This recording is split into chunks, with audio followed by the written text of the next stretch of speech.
Excellentie, welkom geachte aanwezigen.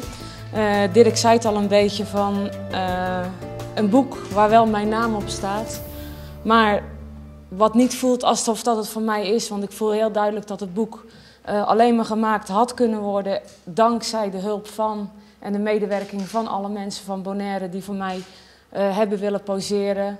Daarbij heb ik een beetje geluk gehad dat ik als docent zijnde heel veel mensen kende ook. En dus ik had een beetje goodwill gelukkig bij de mensen. En ik denk ook dat de foto's dat uitstralen, dat men het niet gewoon leuk vond om op de foto te gaan. En waardoor het boek gewoon een extra blije uitstraling heeft gekregen. Dus dankzij hun heb ik dit boek kunnen maken.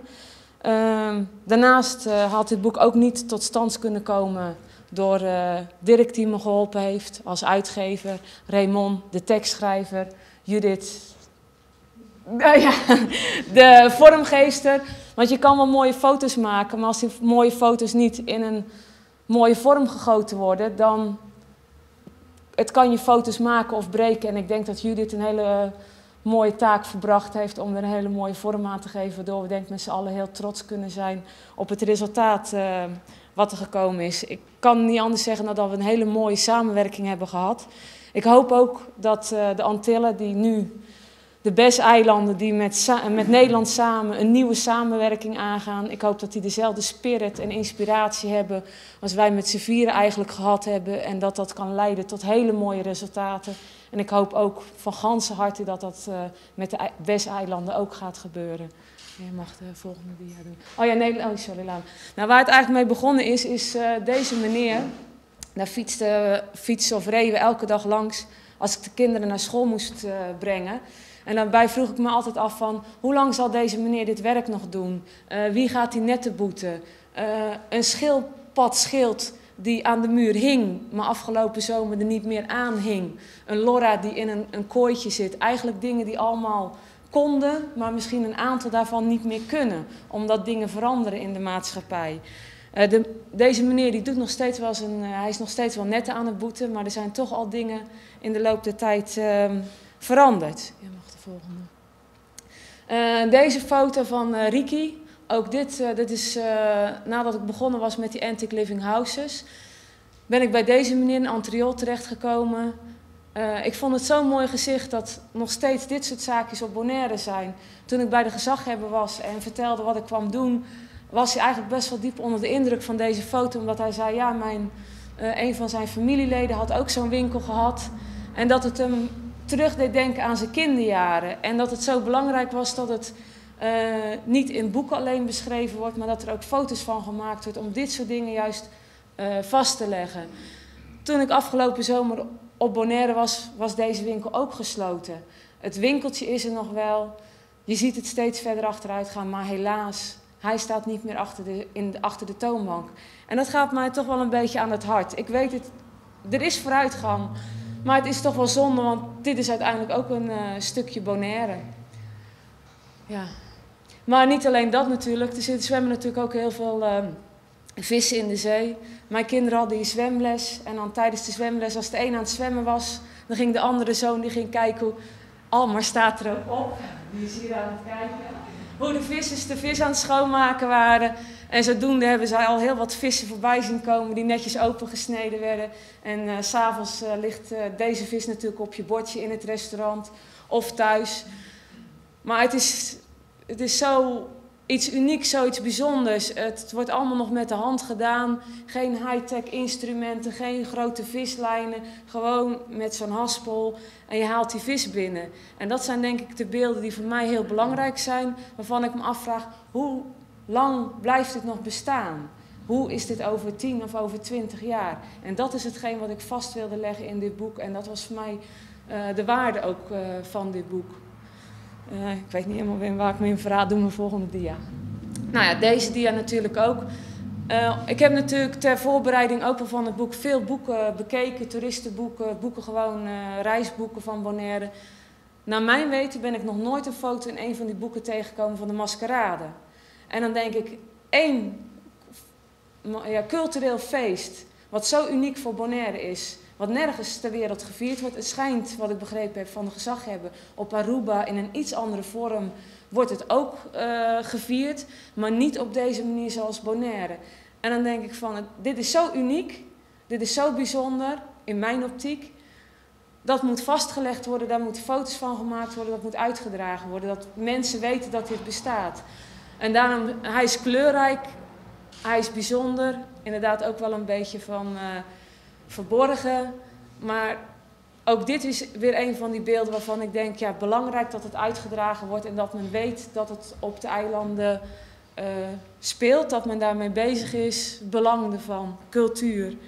Dus mijn boek is niet alleen de toeristen, de visvangst, maar juist ook die culturele aspecten. Hè. We proberen vast te leggen, kijk, je hebt maar een bepaald aantal bladzijden, een bepaald aantal foto's. Je kan niet alles laten zien, maar we hebben wel getracht om de meest belangrijke dingen voor ons te laten zien. Ja, dan maar volgende. Maar Bonaire, we hebben het al gehad over die vissen. En vissen zijn belangrijk, de zee is belangrijk voor Bonaire. Maar we kunnen natuurlijk niet zonder een brandweer. We kunnen niet zonder politiemensen. Douanemensen hebben we nodig. Al deze mensen zijn nodig, doe de volgende maar. En die komen dus ook op de SGB uitleg geven. Dit was een natuurkundeles en dat deed ze ook mee proeven met wat doet water op vuur en met olie en zo. En dan alle klassen konden dat zien, hier, hoe je iemand uit de wrak haalt. Ja, doe maar de volgende.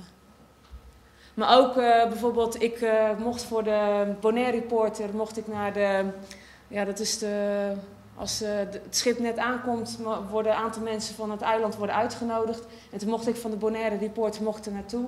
De gezaghebber stond erbij, toen dacht ik, nou ik zal meteen een balletje opgooien of onze motorvoertuigenjongens niet even langs mogen komen. Ik denk, nou dat is wel een hele mooie ervaring. Nou en inderdaad, ze mochten in de machinekamer, ze mochten overal komen, helikopter bekeken en zo. Dus dat zijn natuurlijk unieke situaties. Bonaire is klein, dus je kan als je wil, kun je ook best wel veel dingen regelen voor je leerlingen. Dus nou, dit was er ook eentje van. Maar goed, je hebt dan natuurlijk toch die duiktoeristen die toch wel een belangrijke bron van inkomsten zijn voor het eiland. En daarmee zorg je natuurlijk ook wel voor een heleboel banen, want die auto's die moeten gehuurd worden, de tanks moeten gevuld worden. Ze willen allemaal een schoon bed hebben, dat zijn ook allemaal uiteindelijk werk wat voortkomt uit het toerisme, wat dus toch wel heel belangrijk voor Bonaire is. Deze foto is voor mij ook van belang. Ik ben naar Egypte geweest en ik snap niet dat alle mensen naar Egypte gaan om te duiken. Als je dan moet wachten op je boot en je moet wachten voordat je die zee op bent en wachten. Bonaire, je pakt een auto, je gooit je spullen achterin, je rijdt ergens en je zet je auto neer op een plek die je vanuit het water kan zien en je gaat gewoon dat water in. Zo uniek, zo bijzonder, bijna nergens ter wereld. En dan snap ik niet dat al die mensen naar al die andere plekken in de wereld gaan. En dan ook nog een mooie ding om te zien onder water. Op deze plek is er zelfs een walvis ooit door een vriend van ons gesignaleerd. Die hing op zijn, zo verticaal hing die bij het tweede rif. Ook dat kun je zelfs tegenkomen. Ja. Nou ja, dan grote vraagtekens. Een van mijn leerlingen, SPW, geef ik ook sminken en zo bij, gaf ik toen. En zij had een vraagteken gemaakt en ik vond het wel heel toepasselijk voor het nu. Waar gaat Bonaire naartoe? Wat wil Bonaire? Wat wil de bevolking? Wat willen de bestuurders? Waar gaat het naartoe? Iedereen is heel positief, iedereen wil. Maar het zal denk ik best wel een zwaar gevecht worden. En dan mag je ook de volgende dia, denk ik. Oh nee, ja, dit is dan het referendum.